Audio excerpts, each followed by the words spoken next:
Rev up your engines!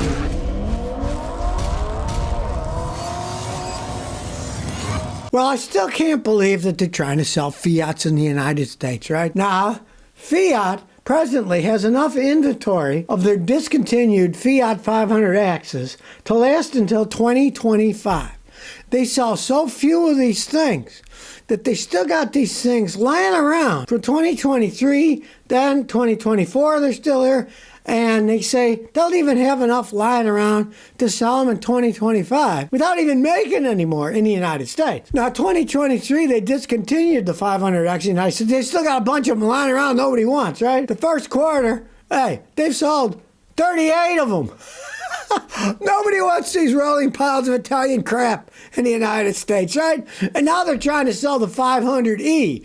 The X is a gasoline-powered one, and the E is going to be an auto-electric one. They'll probably sell more than the X's. Selling 38 of them a month isn't much, right? In the whole country. Now they're trying to discount them. As for one example, in Missouri, there's a Dodge dealer, Fiat dealer, that is a 2023 Fiat 500. It's listed for $22,777, which was more than 10 grand off its original of $32,930. Nobody wants these things. They're rolling piles of crap, the Fiat 500, right? For some reason, the rest of the world, people bought them. I guess gas is super expensive.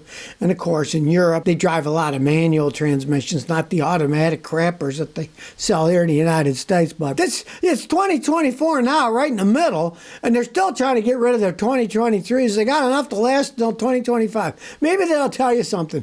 Wouldn't be a smart decision to buy one of these stupid Fiat 500s, at least in the United States. All right, you might wonder, what is the average car in America today? The computer got all the data, and what did it spit out? It spits out that the average car in America today is a 14-year-old Toyota Camry. Hey, pretty interesting, right? Now, it turns out that the average age of the average car is 12.7 years.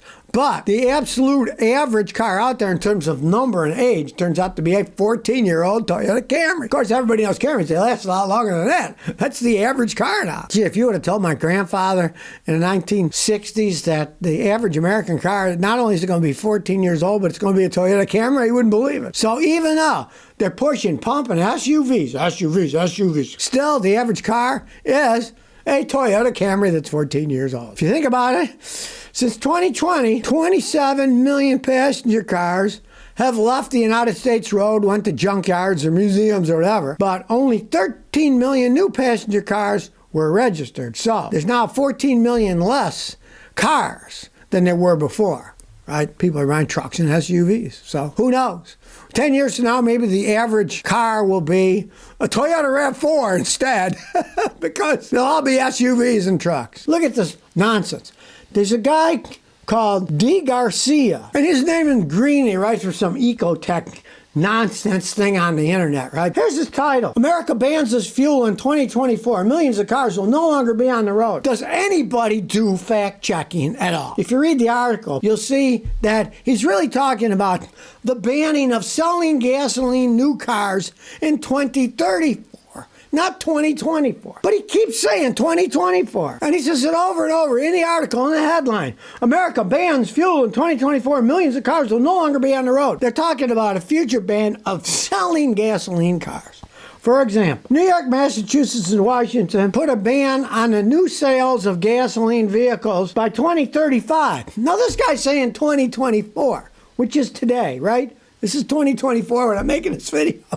We'll see what happens in the future if you watch this video when it's way in the past and you're living in 2035. Let's see what actually happens, yo. The deadlines in Oregon and Rhode Island are 2030 and 2035, and ban of new diesel cars is 2040. And then he has this big thing. Will a deadline for gas-powered cars be this 2024? This is what you have to know. Total nonsense.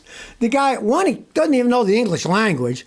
Two, he's just conning people to read his stupid article where he says stuff like, oh, we all know electric cars are our big savior. No, they aren't. They don't work with our society. As one person said, it's a solution to a problem that doesn't exist. They don't stop much pollution. They cost tons of money to make. They pollute making them. The power that powers them, electricity, is generally a polluting source. Right? But they keep talking about the future. Well, in the future, we're going to ban this and that, and la, la, la, la, la. Yeah, this is what these I call them eco-terrorists, say, let's see what really happens when people don't have a car to get where they want to go to work, whatever. Yeah, let's see these idiots that think we're going to be riding around in electric cars that drive themselves. What's going to happen to all the people who drive Uber, drive trucks for a living? What are these people going to do, right? Does anybody think about anything? These people, that's why I call them eco-terrorists. They think they're going to save the planet. Hey, saving the planet with BS like this. A small percentage of the pollution of the world comes from cars. Most of it's industrial crap. Some of it's volcanoes, right? They're not going to change the industrial system, right? But they can hit you and me that, well, we'll make gasoline real expensive. We'll make buying gasoline cars real expensive. We'll try to make you buy really expensive electric cars for which there's not enough electricity. Let's fool the people. They're idiots. Let's just take advantage of them. They have believed in this nonsense. Electric battery cars are going to save us. One, they're not going to save us, and two, they're not the solution to the problem whatsoever. Don't have the range. There's so many reasons that they're wrong. And then you get idiots like this that are writing articles, well, ban this gasoline by 2024. The article doesn't even make sense. He's making this headline that should have said 2034, but then in the article he keeps saying 2024, but when you read some of the article, he admits that it's 2034, 2035, that they're only going to ban the sale of gasoline-powered vehicles, even though his title says, no more of this fuel in 2024. He's talking about gasoline. Total nonsense. Don't listen to these people. They're just blathering away. He writes of some eco online thing, right? So everything to them is, oh yeah, we're saving the planet. And then they just make up stuff. How about some fact checking? In an article, it even says 2034 or 2035. But the headline is 2024. You can't get gasoline anymore. Total nonsense. Well, you think the Cybertruck is stupid? Well, now there's a $175,000 cyber trailer you can buy to hook it up to it. It's called Living Vehicle. It's a company that makes super expensive trailers. It can generate water from air and power from the sun. Yeah, generate water from the air. It's called a dehumidifier. They've had dehumidifiers for an awful long time, right? And can power from the sun. Yeah, they got some solar cells on it, right? They're not going to create all that much power, but for $175,000, if you're dumb enough to buy that, you're dumb enough to fall for their sales techniques. You can live off the grid. Well, you're not going to use much power, right?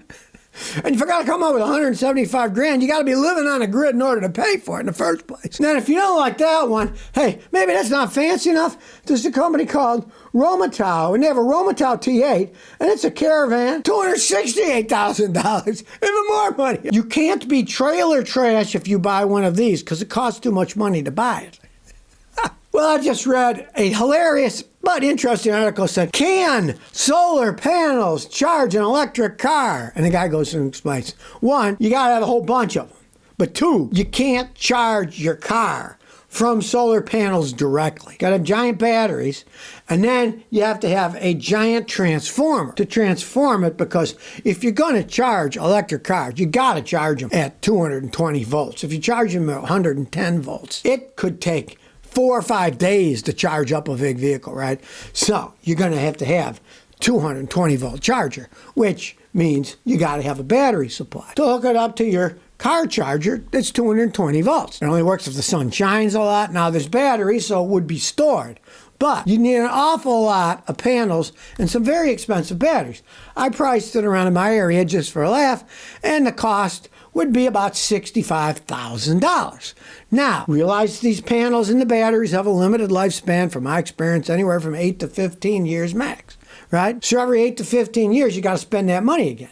Well, let's see. Every 8 years, do you spend $50,000, $60,000 on gasoline? Probably not, right? So it's not free.